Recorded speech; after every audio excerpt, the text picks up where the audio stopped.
존경하는 이미자 위원장님, 그리고 재정경제기획위원회 위원님 여러분, 저는 오늘 기획예산처 장관 후보자로서 막중한 책임감을 가지고 이 자리에 섰습니다. 먼저 청문회를 준비하시느라 애써주신 위원장님과 위원님 여러분께 깊은 감사의 말씀을 드립니다. 기획예산처 장관 후보자에 지명된 이후 저의 부족함에 대한 여러 지적이 있었습니다. 먼저 존경하는 국민들께 심려를 끼쳐 송구합니다. 청문위원 여러분, 그리고 저를 장관 후보자로 지명하신 대통령님께도 송구합니다. 우선 저의 성숙치 못한 언행으로 인해 상처받은 모든 분들께 진심으로 사과드립니다.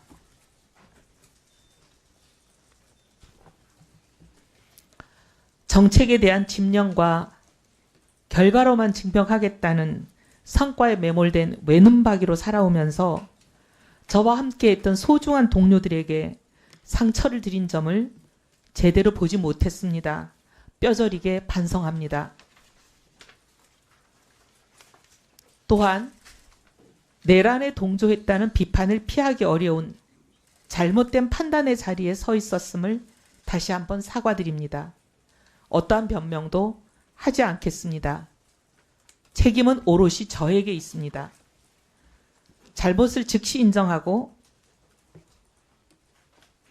인정하지 못하고 무려 1년이란 긴 세월을 망설임과 침묵 속에서 흘려보냈다는 사실, 즉 이 늦은 사과가 그 자체가 또 하나의 잘못임을 분명하게 인정합니다. 제가 평생 쌓아온 재정정책의 경험과 전문성으로 국민주권 정부의 성공에 단 한 분이라도, 한 부분이라도 기여할 기회를 주신다면 저의 과오를 국정의 무게로 갚으라는 국민의 명령으로 알고 사력을 다하겠습니다. 장관직을 제안받고 깊은 고민을 했습니다.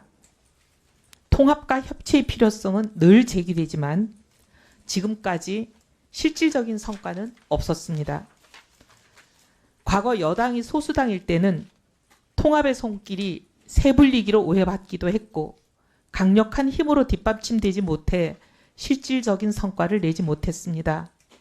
그러나 지금은 거대 야당으로서 세불리기 자체가 필요치 않은 상황에서 나온 통합의 발걸음은 협치의 제도화를 향한 대통령님의 진정성으로 읽혔습니다. 진영 정치에 발목 잡혀 한 걸음도 앞으로 나가지 못하는 지금의 대한민국에 새로운 길을 여는 일에는 돌을 맞더라도 동참하겠다는 심정으로 이 자리에 서게 되었습니다. 국정은 진영의 것이 아니라 오직 국민의 것이어야 한다고 믿기 때문입니다. 그동안 소신을 접은 변절이라는 공격도 받았습니다. 하지만 저는 보수 진영에 속해 있었을 때도 꾸준히 그리고 가장 열심히 경제민주화의 목소리를 내왔습니다. 최저임금법 개정안, 이자제한법 개정안, 휠체어 금지법 등을 발의했을 때는 당을 떠나라는 숱한 공격을 받기도 했지만 이겨내왔습니다. 시장 맞는주의에 매몰되어 있는 보수가 아니라 진영을 넘어 오직 국민과 국익을 위한 실용에 방점을 두었기 때문입니다. 국민주권정보의 국정운영에 다른 시각을 조화롭게 접목할 수 있는 접점이 많은 사람이라고 믿습니다. 재정도 마찬가지입니다. 4분기 연속 0%대 성장을 기록하다가 겨우 경기 회복세의 기로에 선 이 시점에 잠재 성장률을 반등시키고 양극화와 K자형 회복을 완화하기 위해서는 재정의 적극적인 역할이 필요하기에 재정의 생산성과 재정의 지속 가능성에 대한 주의와 관심 또한 그 어느 때보다 중요합니다. 그동안 지출 효율화를 일관되게 주장해온 사람으로서 중복은 걷어내고 누수는 막아내는 일에 성과를 낼 준비가 되어 있습니다. 재정이 필요한 시점에 제 역할을 충실히 하면서도 데이터와 성과 분석에 기반한 재정 운영을 통해서 예산의 효율성을 극대화하는 똑똑한 재정을 하자는 것이 저의 일관된 지론입니다.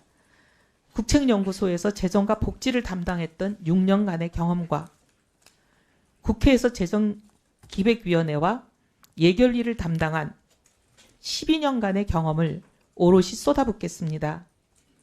지금 국가재정과 예산 운영은 과거와는 전혀 다른 차원의 전략과 역할을 요구받고 있습니다.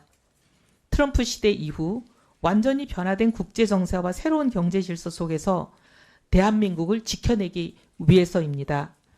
대한민국 경제는 단기적으로는 고환율과 높은 체감 물가라는 이중고를 안고 있고 중장기적으로는 회색 코뿔소라고 불리는 5대 위기 요인에 직면해 있습니다.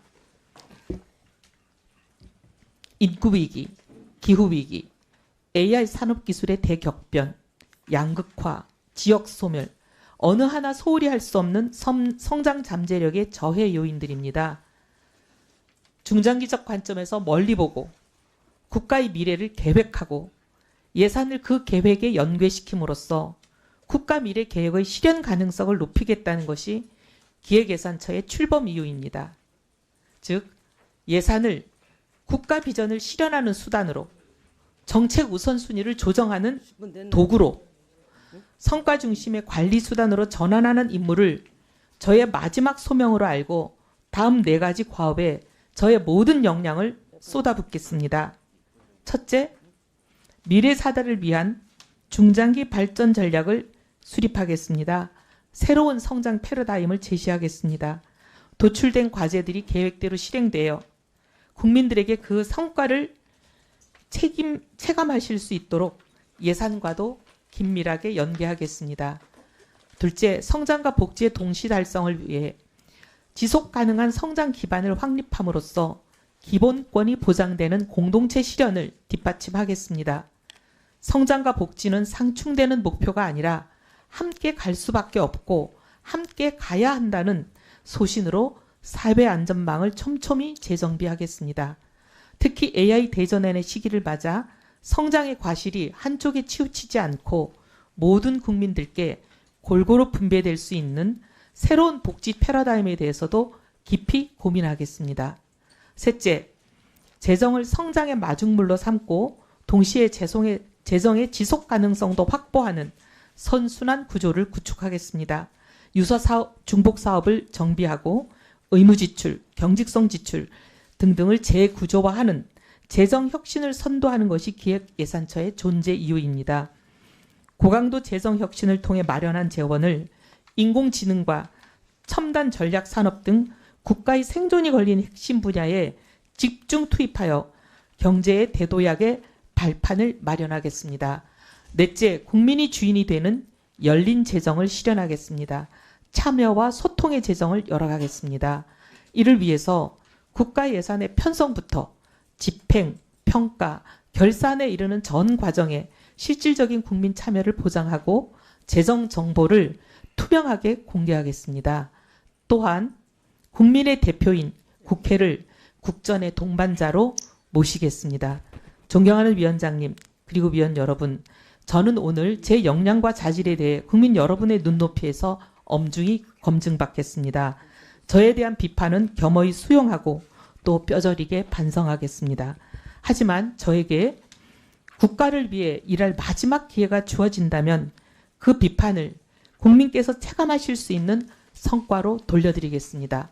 여러 현안에 대한 저희 생각은 위원님들의 질의에 대한 답변을 통해 상세히 소명드리겠습니다. 감사합니다. 네, 수고하셨습니다.